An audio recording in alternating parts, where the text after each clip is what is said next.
All right, here we are. We're live. Welcome to the weekly Veterans for Peace panel discussion. We call it Stand Down Live.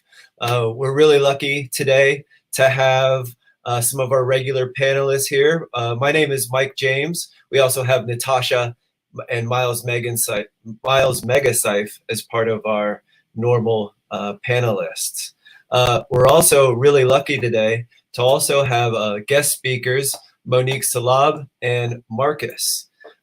We do a weekly webcast every Wednesday at 5 p.m. and we broadcast live to both Facebook and YouTube. You can find the broadcast on Facebook, on the Veterans for Peace Facebook page, and then also the Veterans for Peace YouTube page. So please share, subscribe, like, spread the message. We're all really happy to be here.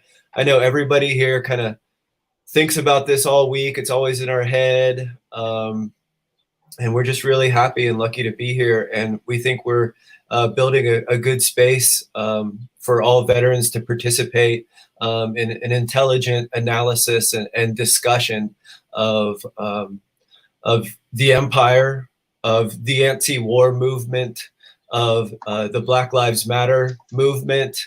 And you know, we want to invite everybody to participate. So today we're going to focus on white supremacy in the U.S. military and in the United States at large. We're going to do a quick round of introductions. We're going to start with our panelists. I'm going to pass the mic now to Natasha. Hey, good afternoon. I am so glad to be here today and to be live with you all in this panelist.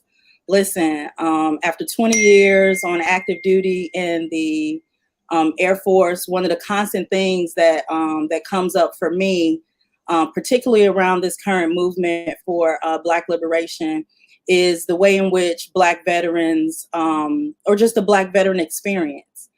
And for me as a Black woman, you know, a mother, and now, you know, living back home in the community of the South Side of Chicago, race and, you know, what I call the team sport of white supremacy is something that is violent, that is, you know, really a point of trauma for me in terms of serving this country. And my experiences just don't feel as patriotic, right? And what I mean by that is just really having to have my body and my person to be policed, to have to be exceptional, and, you know, for an expectation that whenever and if ever I stepped off the line on my square, that there was a UCMJ or extreme punishment waiting for me. While I saw the contrary from my white brothers and sisters who got a lot of latitude and slaps to the wrist. And so I'm really excited for Air Force specific type conversation that we're going to have today as we decide to go around the horn and touch on other branches, you know, in the upcoming weeks. So with that, I just want to pass the mic over to co-conspirator, co-host Miles. Peace. Thank you, Natasha. Thank you to our guests, Marcus and Monique. I'm really happy to be here today. I'm looking forward to learning a lot and listening to this conversation. I'm really 4 weeks now of holding space in the streets and people not giving it up and it being reported on multiple levels. So I'm looking forward to the conversation. I'm not going to hold, you know, so let's get it going. Thank you, Natasha. Let's do it.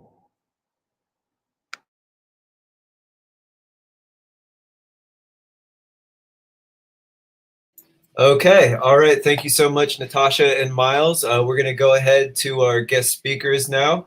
I think we'll open with Monique.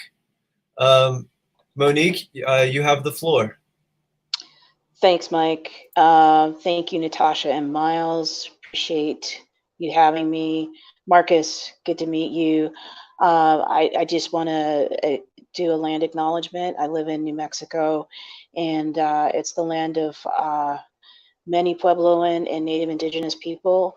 And I have been able to witness a lot of the struggles that Native Indigenous Puebloan people have had to go through here, just as our Black bodies have had to struggle over these last several centuries. So the work that I do, I recognize it as, for me, as a sense of reparations for having been a part of a military industrial complex.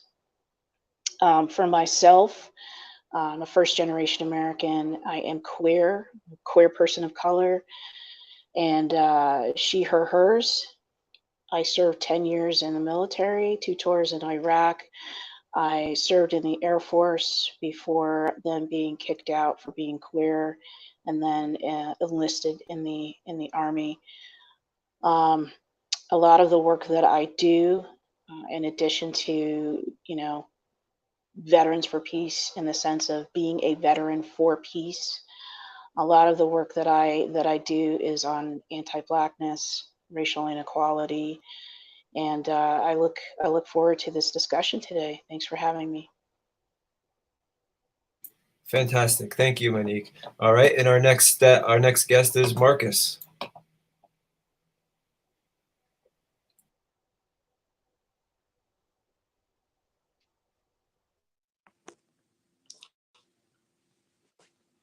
Well, first of all, thanks for having me. To give you a little background about myself, I am a retired Air Force Chief Master Sergeant with over 24 years of active duty time spanning from 1992 to 2016.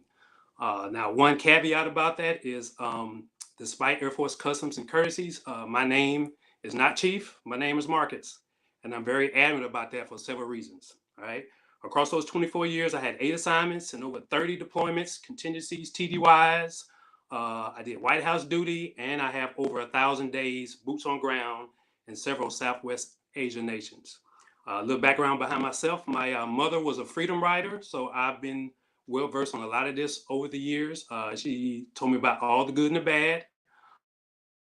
She was actually trained by a then young and now honorable Congressman John Lewis. On the flip side, my father wasn't having it, but he did have a good set of hands. I'll just put it that way. All right. My optimism lies with my children. I have 2 adult children, very educated, very intelligent. My son graduated undergrad last year, and my daughter's about to start her junior year. But most importantly to me, dealing with the future, and I'm going to focus on the future a lot. We seek, share, discuss truths, because a lot of times his story skipped or lied about a lot of things. And I break that word down, his story, because it's only as reliable as the person tells the story, his integrity and his intentions. All right. In 2020, being ignorant is a choice, in my opinion. So I'll go over a couple of things, things I've experienced, things I feel, and I promise that everything I say will be backed with a fact, a stat, experience, testimony, and at least sound logic. Again, thank you. Wonderful. Yeah. We're so glad to have everyone here. Let's get into it. White supremacy in the U.S. military. I mean, it's everywhere. It's built in. It's a baked in component of the U.S. military. It simply cannot exist without it. We all know that the U.S. military was born in the genocide of the Native Americans, and it was created to enforce and bolster slavery in the United States. And as the United States grew, it turned into imperialism with our first overseas adventures in North Africa, where we defeated North Africans. Not we, I don't mean to affiliate or identify with the US military. I do my very best to disassociate with it as much as I can. But man, where do we start? I mean, there's so much ground to cover. Natasha, you're so good as a leader. You speak so well. Will you please go ahead and open the floor for us to go forward with the conversation? I'm so nervous today because I'm hosting. But yeah, so I'm going to pass it to Natasha. You have to be careful when veterans give you, like, you're a leader. It's usually, a little dig. But all right, Mike, I got you. And so, yeah, the reason why I think this conversation is so important, giving the current moment, not just nationally, but globally, seeing folks stand in strong solidarity, with the movement for Black liberation, and for however you come onto this on ramp as a veteran. We really want to speak first to the military, and then we can have a question or two at the end where we'll talk about this from from what we see in our community. So I hope that's okay with you all. I know that you're both, like I said, veterans of the Air Force, and then Monique, you also ultimately transitioned into the Army. So I'll start. My first question is for you, Monique. Can you talk a little bit about the story around, or the transition between the Air Force and the Army a little bit, and some of the, like what you shared with me when we spoke earlier last week? Mm-hmm. Yes. So for me, being a first generation American, my parents really drilled home, and I think this is true for many first generation kids, really drilled home the fact of being proud to be an American, proud to be in this country. Could recite verbatim their stories of how they came to this country and what they went through. And I could say honestly, when I reflect back on that, I admittedly had some sarcasm to it. I remember one day I said sarcastically to my mother, I said, "Yeah, America's not that great," and her response was, very forceful about how proud I should be. And admittedly, I watched my father every day. He ended up actually serving 26 years in the Army, and I watched him every day shine his boots, and it was also a way of how we related to each other. And for me to watch him do that and take pride, he excelled being in the military. And so for me, I looked at it as a way of, well, that's what I'm going to do. I'm going to be just like my father. So when I went to college and then enlisted in the Air Force, and I honestly believed that I was going to retire. I was going to stay in and be a lifer just like my father. And while in college, I came out, and I knew that it was going to be extremely difficult. I knew, but again, it was very difficult for me to believe that I could be or do anything else, right? Because this is what I wanted to do. Everyone in my family supported it. And so, yeah, went in the Air Force as in security forces, and ended up at Minot Air Force Base. And the commander of our squadron had what was called at the time a wall of shame. And that wall of shame is where airmen's photos would be posted. And generally, there were women, and they were women who he believed were a disgrace to the uniform. And found out that I was queer, hence my picture got posted on this wall of shame, and there goes the rest of the story. It was extremely heartbreaking for me. I honestly felt like I didn't have any sort of idea of who I was, and probably survived about, I say survived because honestly, I felt like a fish out of water. Having been an Army brat, it was kind of, that was the life that I knew. And so um, I decided to re-enlist, and at the time, I did not know that on my DD 214, my discharge status was uncharacterized. No one had ever heard of that. Had no idea what that was. I had no clue, no clue. And so I'd gone for a few job interviews, and of course they do the background check and it come back uncharacterized. And I remember one lady said, "Well, whatever you did must have been horrible." And I can tell you that I had a lot of shame, and it took some time for me to work through that. So I did end up enlisting and enlisted in the Army, and made sure that I kept my sexuality a secret, and it took a few years for that uncharacterized discharge to then be overturned, and it's an honorable now. But you know, being first generation, being Black, being queer, and then to go into a what I believe is the home, so to speak, of white supremacy and patriarchy, the military, right? And so little did I realize like what damage mentally, spiritually, emotionally I was doing to myself, and what I'd have to go through in order to deconstruct myself, quite frankly, deconstruct myself after getting out of the service, after coming back from my tours in Iraq, and learning to love who I am, because society, right? Society teaches, not only teaches that Black bodies are less than, lesser, and a devaluing of our bodies, but then to be queer on top of that, right? And so, and then to be a woman. So to deal with those different intersectionalities of the white supremacy construct, it was you know, for a period of time I thought I was nuts. I thought I was crazy.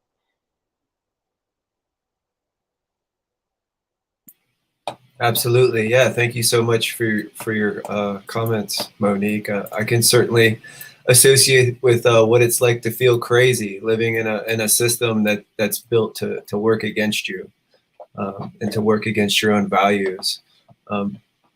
So let's pass the mic now to Marcus. You have the floor, Marcus. So I have a lead-in question. So Okay. Marcus, you talked about, you know, the assignments, the deployments, you know, earning the highest enlisted rank. And by all accounts, all of those that I know that know you, gravitated to you on a consistent basis. So I know that across those 24 years, you saw a lot. And I'm just curious if you can give us a little bit of take your time to like talk about some of those things that stuck out across 24 years with the intersection of race, white supremacy in the Air Force.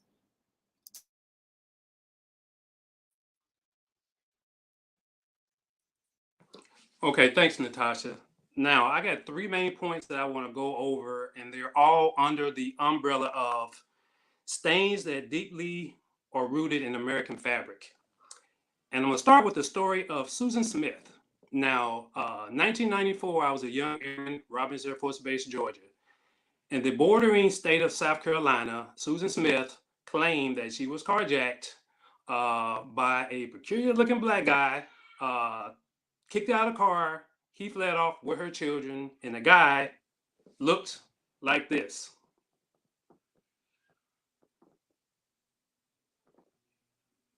You might not saw the picture, but most people know it. But anyway, how did this story affect me personally? So she told this lie on like a Tuesday. Fast forward to Friday. It's Friday. I'm 21 years old. You know what it is. So around 1500, my supervisor tells me that the commander needs to see me. So I'm summoned to this conference room, and the only people there are people who look like me, young Black airmen. So the commander was like, "Look, they spotted this guy in Macon, Georgia. Macon, Georgia is 10 miles north of Warner Robins. So he had four things to consider: the historical dangerous storyline that's deep in the American fabric. That storyline is a white woman being violated by a crazy Black man. Two, he knew that guns, officially and private, were locked and loaded. 3, he knew that we, I guess, fit the description. And lastly, he knew that when you're in search of a crazy Negro, sometimes catching any Negro will do. And trust me, I sanitized that last statement. All right. So he politely put us on base restriction for the weekend. Fast forward to next week, she confesses that she lied, which everybody knew. But here's my point. That lie that's in the American fabric has caused the harm of life, liberty, and the pursuit of happiness for a lot of people who look like me. Now, you may say that in my story is exaggeration. Okay. That story, that dangerous storyline lie, sparked the Rosewood, Florida incident. Fact. This dangerous storyline lie sparked the Tulsa, Oklahoma massacre. Fact. That dangerous storyline lie got Emmett Till killed. Now, you may say the first 2 stories happened on my grandparents' watch and the last story happened on my parents' watch. Fair. The Central Park 5. Now, it's a little different because someone was harmed in this, but if you know that story, it was a travesty of justice. It was sickening if you've seen the documentary. And to put it in proper perspective, 2 of the guys were 14, 2 were 15, 1 was 16, and guess who turned 16 a week before it happened? Me. Now, second point, thing that I've experienced, I call it intellectual white supremacy. Now, disputes and disagreements happen all the time, and they're healthy across the board. You somehow think that you are inherently wiser than I am, or more socially aware is something different. And when I hear it, I know it. Now, to be fair, if you grew up in the United States in my era and you went to school, public school in the United States, you listen to media, you listen to the advertisement, even if you looked at cartoons, you have been on the side of the inferior/superior side. You have been at one time or another. All right. So from the military, again, I told you what my credentials were. They are what they are. Sometimes still socially. Sometimes maybe I didn't know how to understand population numbers or the poverty line or community redlining, things of that nature. So if you want a current example, I will give you one. We had a political candidate who had the audacity to tell an all-black crowd that if you support or vote for my opponent, then you ain't black. Now, he apologized, people gave him a pass, but 2 points. One, he has not spent one day being black. And 2, there's a scripture that I hold dear to me because I believe it with all my heart. And that scripture says, out of the abundance of your heart, your mouth will speak. So, regardless of your political affiliations, or maybe the fact that he's a much better choice than the other one, that was a supremacist stance. And I don't care what anyone says. Now, that stain that I've been referring to needs to be washed regardless of who's wearing it.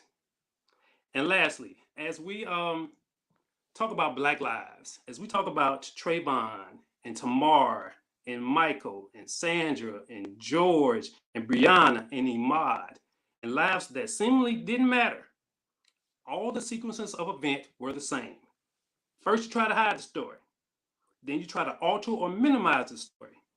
Then you go into media character assassination. And then to go into, well, why are you guys wasting energy on these undesirables? This guy was a criminal. She had a checkered past, bringing up all kinds of random, right? So then it goes on to, well, has it happened to you? Or even better, it will never happen to you because you're one of the good ones. I find all that disrespectful, dismissive, and condescending. And unfortunately, I have heard a couple of black faces that have co-signed on that. And when I use that term blackface, I mean that literally and figuratively. So I have a question for everybody listening. Black Lives Matter. Let's see. What if per se that it happened to me? If you see me get choked out on TV with all my credentials, would there require a global uprising to avenge me? If I'm jogging down the street and 2 random riffraff stop me because I don't look like I deserve to be there, and then they shoot me because I don't follow their orders, who's going to ride for me? Am I martyr worthy? Or will I be forgotten as some sort of unfortunate anomaly? Or will the same sequence of events happen? You sweep it under the rug, and then all of a sudden you go back in my past, and you're gonna have to go back far, and you go back and back and back. And let's say you reach kindergarten, 78, and you hear about a fight at the merry-go-round, and then you say, "Got him. I knew he wasn't any good." So, question: am I any better than George, even with all my credentials? And my answer is no. And that's one of the reasons my first name can never be Chief again. And that's another stain on the American fabric that we need to come to grips with. So, Natasha, that's all I have now. I'm waiting for questions. No, I appreciate that. I appreciate you taking the time to just give just more context and just, I don't know, context, content, just on being a Black man first. And that's one of the reasons that I really wanted your voice on here today, is because we need to hear from you. And so a lot of what I heard you saying, I could overlay to what was happening in the Air Force, right? All of what you said. So no matter how perfect my record was, no matter how stratifiable I was, no matter what exceptional things I had done to fill the squares for my enlisted performance report, it's what you said, it's what you described that we see in just being Black in America. So I'm curious then for you, the follow-up question because you were on something here, is around what we see in the military, and how Black lives have never been safe. If we date this back to Tuskegee Airmen, if we just start there, just from a holistic point of view. So I'm curious to hear your thoughts in terms of white supremacy and how it shows up in the Air Force from your experience. Marcus, on to you. Yeah, it shows up many ways, but I will say this. One of American heroes, if you will, whose legacy is really not been accurate, and that's, I call it the Martin Luther King effect, to where I am the only person walking on the earth that's expected to be docile and to stand down. I told you my story about my parents. Now, my mother, love her to death, but she has PTSD from what she went through. She was fighting for something that the Constitution said she already had. I have problems with that. My father slept like a baby before he died. So for me, I'm going to go out swinging, and I always will. That docility is not in me, and it should not be in any of us.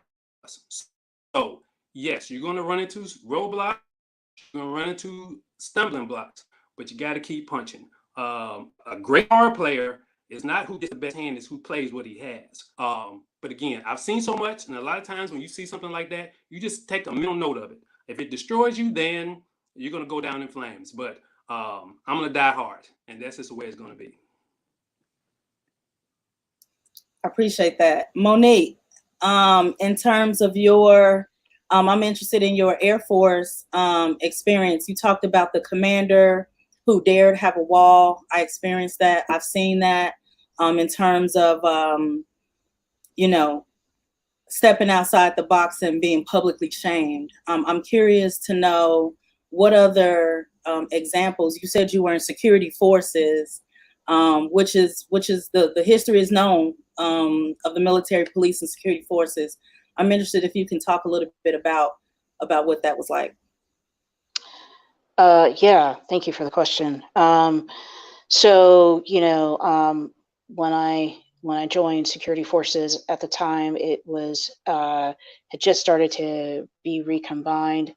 And so they were definitely looking for women to become a part of security forces. And I was in a unit, I was one of 10 women in a unit of 101 men. And so that experience in and of itself, having to work 100 times harder. I will relay a story actually of when and it was when things were just starting to heat up in Iraq, and a lot of folks in my unit knew that I am half Muslim. Have a my father is from the Middle East, and so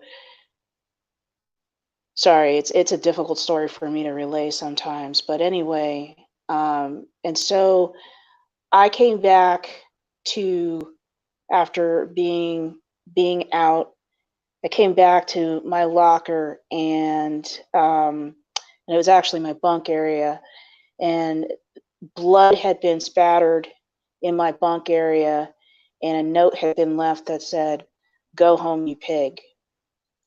And so, in my experience, what I can honestly say that I experienced more, and I think it goes to say for the temperature that this country's been in since 9/11 is Islamophobia, right? Like I don't look Muslim. I'm not a practicing Muslim, and yet still I have a last name that is, and so judgments are made based off of that. And so obviously nothing was done, and that stuck with me. And growing up, what I do want to hit on is that, our country has created this construct of white supremacy. And so when we come into this world in our Black, brown, and indigenous bodies, we are told that we have to fit in. And so we then end up doing more harms to ourselves, right, in order to try to fit in. And I grew up overseas, and in coming back to the States, and I know what your question was, but I just want to give some background. And I came back to the United States, and going to school in New York and being called an Uncle Tom and a cracker wannabe and a house nigger because I was deemed not, quote unquote, Black enough. And so, I think it's important for us to recognize the hate and the racism, but also the harm that can sometimes come from within our own people when, we believe that this is what Black looks like, or we believe this is what brown looks like. And so, I think that there are moments when we don't realize, because we have been colonized for so long, that we don't realize that we end up doing that to each other and end up doing that to ourselves by using language, behaviors, thought processes. And so, I bring that in because it is all interconnected, right? That, ultimately the freedom of, Black bodies, Black culture, right, is the freedom of every single person. And I could take that experience and allow that to break me down, and but I didn't. And the thing is that, we have to look at how what harm we do, and how is it that we can do some of the most beautiful things and yet still do so much evil and so much hate to human beings in this country and the world on a global level. So yeah, that was one of the many experiences. I had to deal with a lot as far as being a woman and being in a male dominated field. And to be honest, a lot of what I dealt with was Islamophobia, right? Because of my last name, because of the perceptions of my last name and what that for people represented. And so, you know, when we look at Black bodies, we have to recognize that that these Black bodies, my Black body represents a lot more, right? It represents queerness. It represents being a first generation American. It represents being, you know, Latinx and Middle Eastern and Caribbean, right? And so how do we find our own personal, like, self-liberation in addition to finding full liberation for Black, Brown, and Native Indigenous bodies? Yeah, Monique, you and Marcus are both getting a lot of love on social media. I think everyone appreciates your message very much. You know, I don't know about you guys, but when I joined the military, I really ramped myself up and tried to build a lot of spirit and love for service, thinking that I was doing the right thing.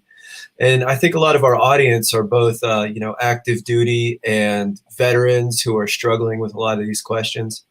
And I'd like to hear a little bit about your perspective on what it's like to come to terms, the realization that you're living in a white supremacist institution, and what it was like, your internal struggles, and how you deal with that to this day.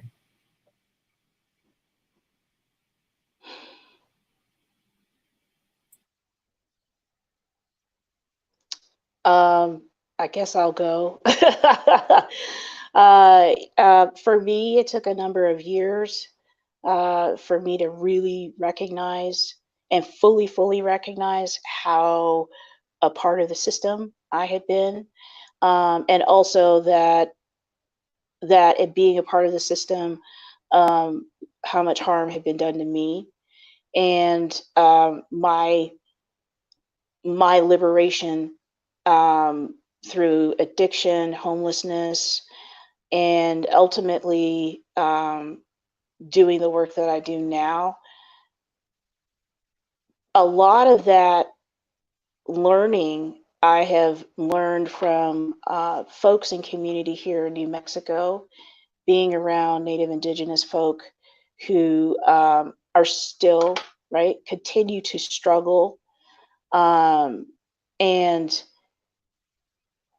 how basically they have had to go through their own levels of self-liberation and are still dealing with the generational trauma of white supremacist, you know, colonialism coming to this land many centuries ago. And I had a Native woman say to me the other day, and it was interesting. I'm still thinking about this, and she is an elder, and she was talking about the work that she's done over the many years and working with Indigenous folks and working with Black-bodied folks. And she talked about how Black-bodied folks, the Black community and the Native Indigenous people are connected. And she talked about how, you know, the Native Indigenous communities are of the land, came from the land. And then she talked about our Black bodies being shipped over, brought over in chains to do what? Work the land. And how that became an adopted part of our culture, working the land. And we can see that there are farmers who have land passed through decades, through their families.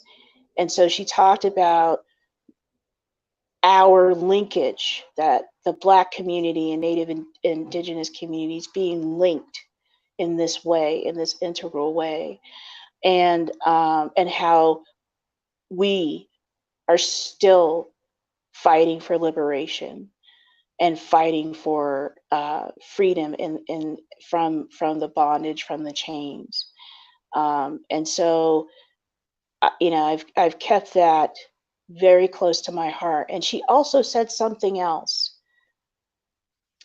She talked about, for Native individuals, especially around ceremony. She talked about basically like how and why.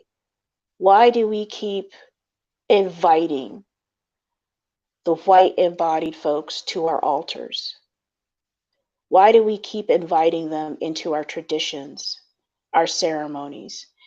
And, you know, and it made me think about, at least for myself, right? Like, how do I perpetuate levels of colonial behavior unknowingly by inviting white bodies into my space that obviously do not have my best interest at mind, much less have any sort of awareness about their whiteness and their fragility, their dominance, their disease slash dis-ease.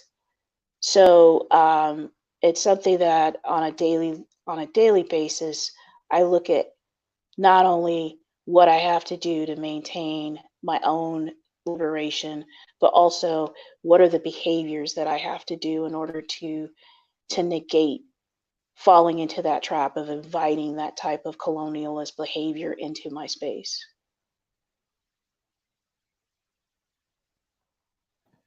Yeah, absolutely beautiful. Thank you. Miles, go ahead. Monique, Okay. Monique and Marcus, I'm really loving your analysis of it.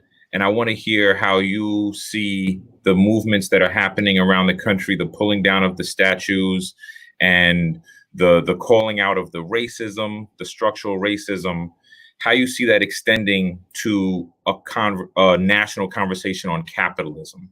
And you know, how can we move that line? How do y'all see that happening? Do you see it happening? Do you feel it happening? Yeah. Let's open the floor for Marcus. Oh, yes, I'll start with that. If you're my age or older and you grew up in the Cold War, what's interesting is we were taught to hate communism when communism is really socialism, and which is the opposite of capitalism. But if you live in a capitalistic society, somebody's going to have to take out the trash. You're going to have poor people. Capitalism runs on that. So in this society, unless you totally revamp, that's going to happen. Now, let me backtrack on something because I want to be clear about one thing. I'm a firm believer that you take the good with the bad. Could I serve again? No, I've evolved into something else, but I will make it clear. In my 24 years, I became a better man. I became a better leader with a lot of the principles I learned in the military. So I'm the type, even with a mentor, a lot of times in life, we'll want a mentor that lines up exactly what we want. I don't do that. I will take a little bit from you, a little bit from you. Just because you have something bad about you doesn't mean I'm going to disregard you.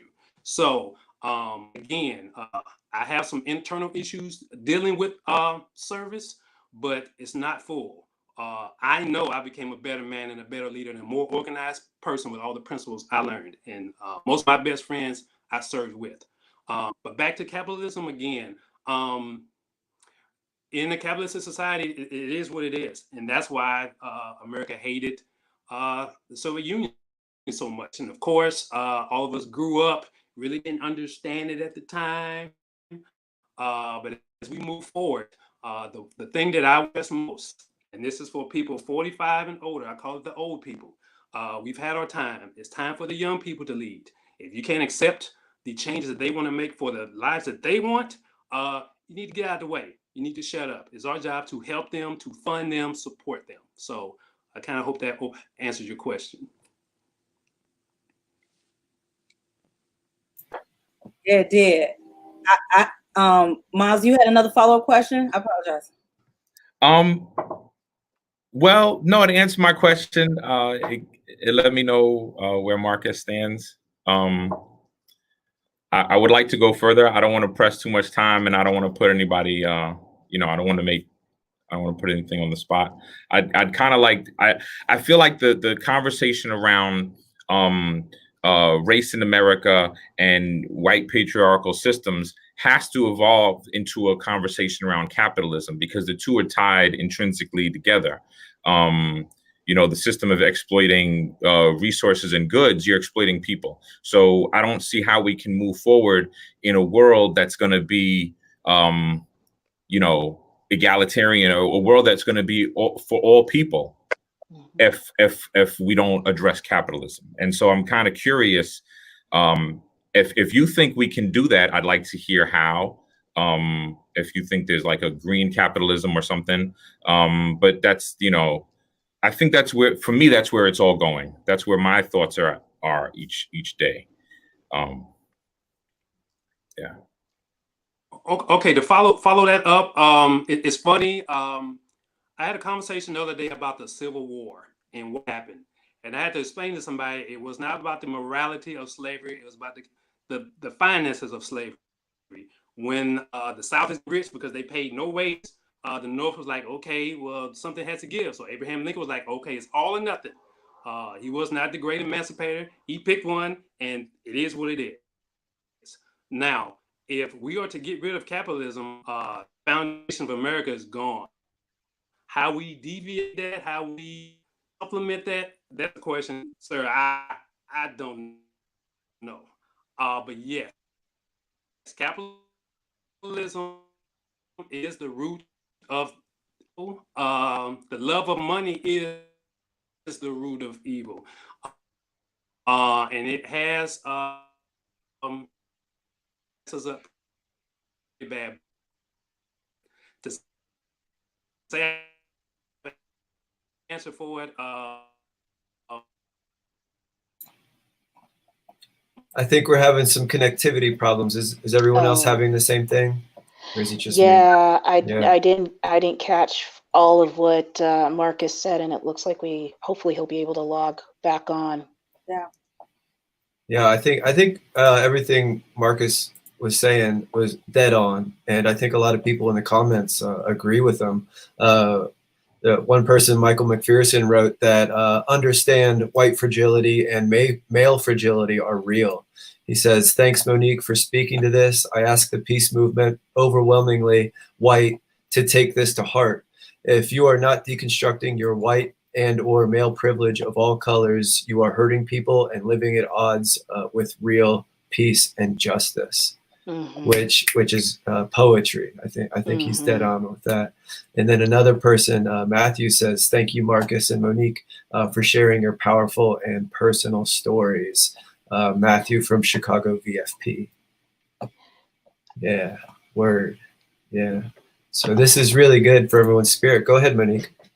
I just, I want to add, that it is important that the movement, like wherever the movement is, wherever we live, that the organizations that we may be a part of, it is important that these organizations look at how they are showing up. Meaning, is it performative, or is it because so-called it's the good thing, the right thing to stand for Black lives?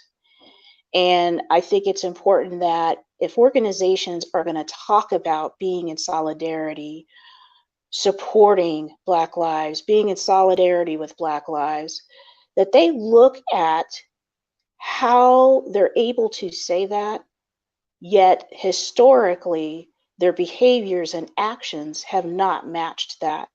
And to recognize that they can be truthful to their level of capacity, meaning naming that they have not fully stood with Black, brown, queer, Native, Indigenous folks, veterans, yet still name the importance of showing up and how to show up without it being performative actions. And I think that the movement for Black lives, for liberation, any of it, which obviously is intertwined with white bodies, because we have white body folks wanting to show up and quote unquote support, we, meaning those of us who are Black, brown bodied, Indigenous bodied, need to be asking and need to be demanding that the organizations work on their whiteness, work on their patriarchy, work on deconstructing all levels of how they have shown up and how they have muted, silenced, harmed Black voices, Black bodies, trans, queer, brown bodies, First Nations bodies, because a statement means nothing if it is not followed by truth and actually deconstructing the whiteness. Yeah, you're absolutely right. And it's an interesting contradiction that we find, especially among the enlisted ranks, because it's common in the United States. They have a thing called economic recruitment, where you'll find in the lower ranks enlistment that it is a broad spectrum, in a way, of people that join the military. We have lots of people of color. We have the LGBT community, and at the same time, we all end up kind of brainwashed and end up serving this white supremacist institution and capitalism at the end of the day. And speaking of capitalism, Marcus is back, and he was making a point about it. I'd like to. I think our connection is good, Marcus. If you'd like to wrap up like the last minute or two of your statement there, we'd love to clarify that.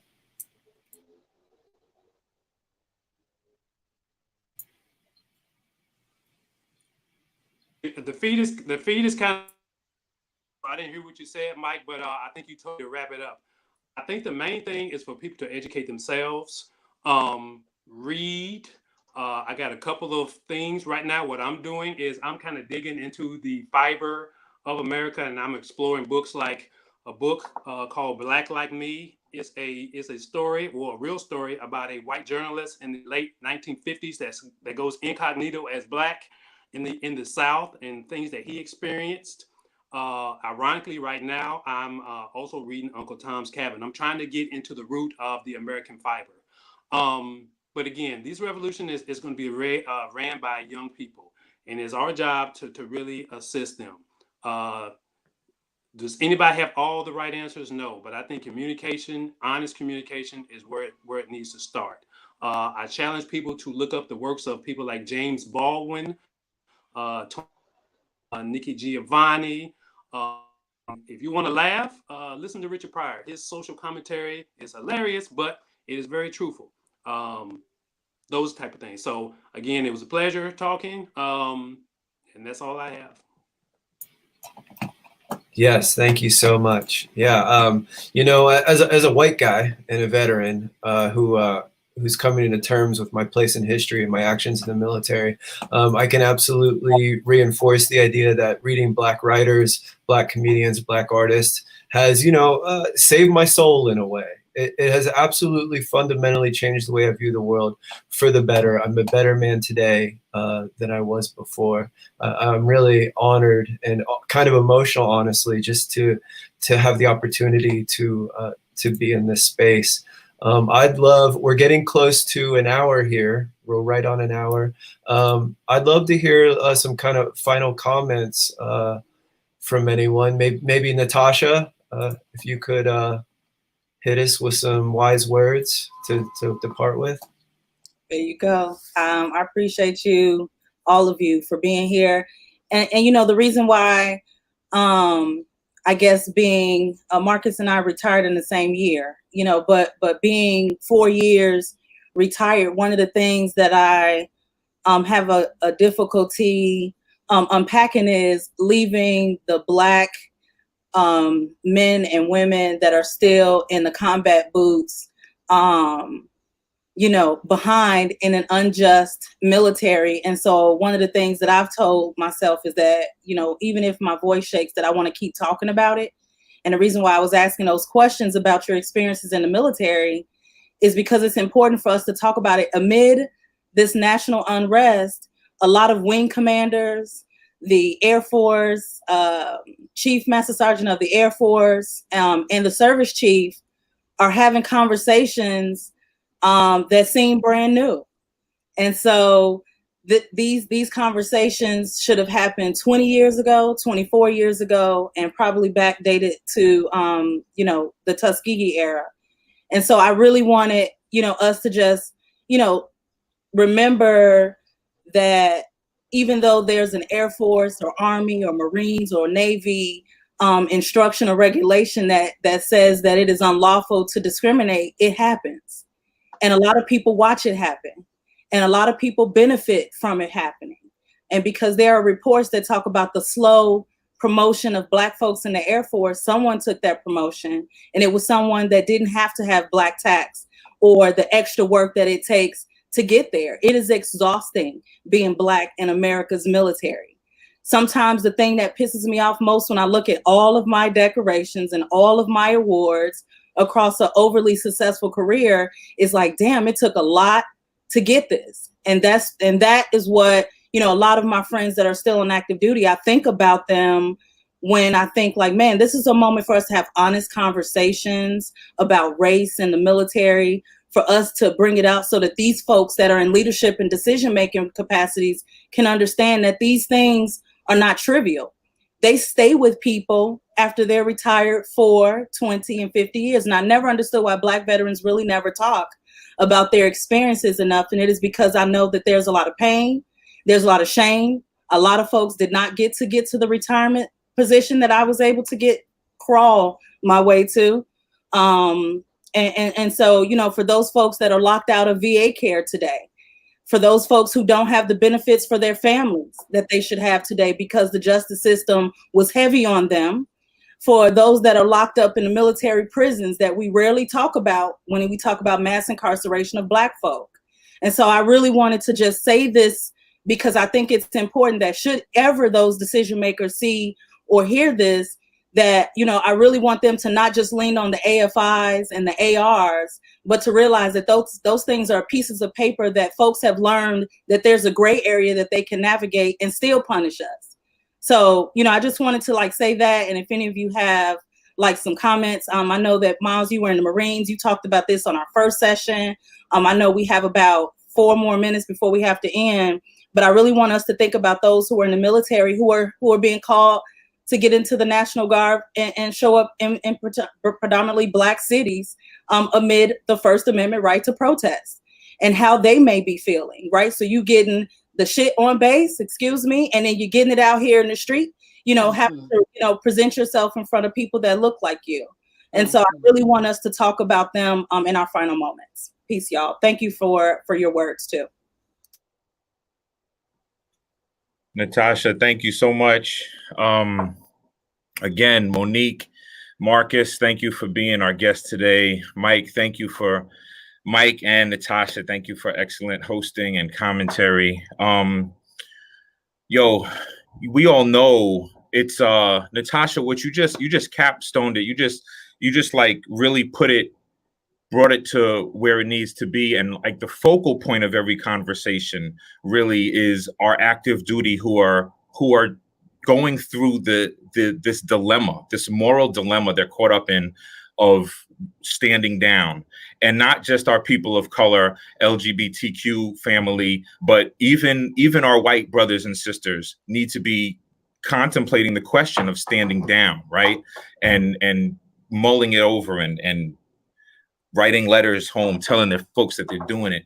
So, Miles, especially our white comrades, they need to be speaking out. They need to lead the way. I love the silence is violence thing showing up so much, and I love seeing the cross sections of Americans supporting the movement for Black lives and the international support for the movement for Black lives. And I'm really passionate about this changing of the system thing. So that's why I kept going back there. I'll put in about a minute and a half, 2 minutes of some spoken word. A piece called Am I Next from the album Civil I Am, about my experience in the military, and the title Am I Next lets you know what it's going to be. So, Black people in America, Black women, Black men in America have to deal with, and veterans in America have to deal with being Black and have to deal with being a veteran. So the guilt the guilt of being a veteran in a system that has oppressed our people, right? Why would we make that choice and all that? And then the honor and the pride of fighting, being truly American and fighting against corruption.